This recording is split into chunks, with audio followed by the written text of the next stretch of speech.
It's the right time now for the exchange. Joining me live now is Gary Pierre, the founder and editor of Haitian Times. He joins us live now from Indiana.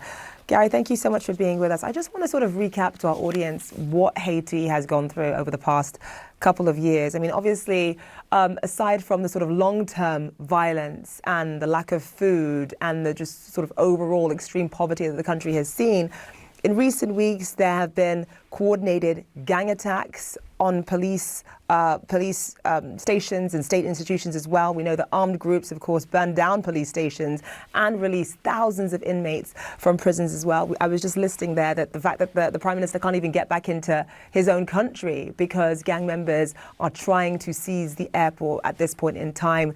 One of the sort of major gang leaders, whose nickname is Barbecue, is essentially saying that there will be chaos, there will be extreme violence. The country will essentially descend into a civil war if the Prime Minister does not resign. Just explain to us who is in charge of Haiti right now.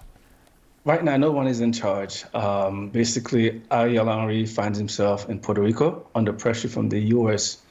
government to resign, and that's really surprising to those of us who've been watching the Haiti story. The U.S. has been a steadfast supporter of Ariel Henry. Washington, State Department, and the embassy, they all said that there was no need for a transition. As you know, Henry is a transitional leader. His task was to create conditions for elections, and he has so far failed to do so. I'm not sure if he's going to last this afternoon or how long he's going to remain nominally in power. But right now, he's physically out of the country, and the police in a fight of their lives right now. 2021, and he has not held an election since. In fact, Haiti has had no elected government officials. No elections have been held since 2016. 80% of the capital is now run by gangs.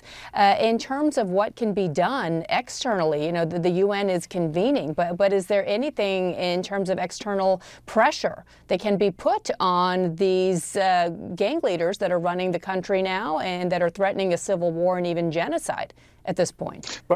Right now, anything short of some kind of outside intervention, there's nothing else you can do. There's no structure in place. The police are outgunned, they're outmanned.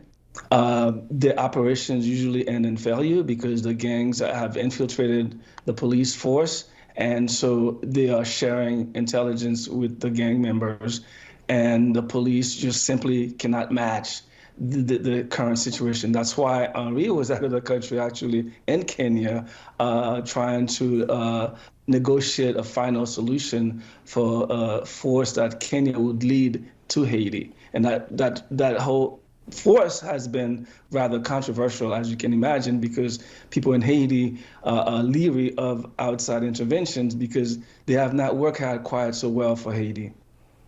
Yeah, I mean, obviously, you only have to look at Haiti's history to understand why Haitians would be nervous about outside intervention in that way. But just to your point, Ariel Henry was out of the country. He was in Kenya trying to negotiate I think it was about 1,000 police officers on a Kenyan-led mission. 1,000 Kenyan police officers to essentially come to Port-au-Prince and to assist Ariel Henry in terms of trying to quell the violence.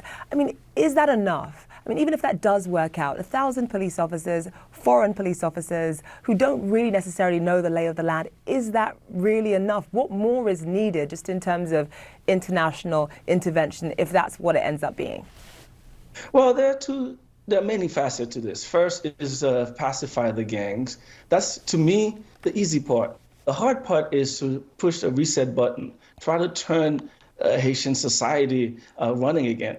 It's been stalled for, I would say, since 2018. That's when the violence really began. I mean, it has been a long slog down this road.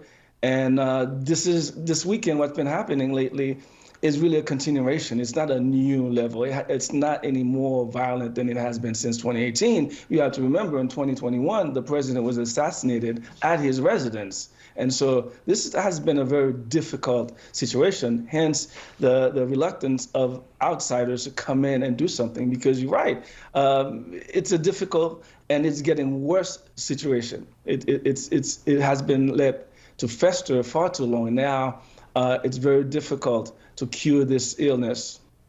Wow. Yeah, we really hope that your country ends up turning a corner at this point in time. But as you mentioned, I mean, this is not anything new, sadly, in Haiti. This has been going on for many years. Gary Pierre, we have to leave it there. Thank you so much.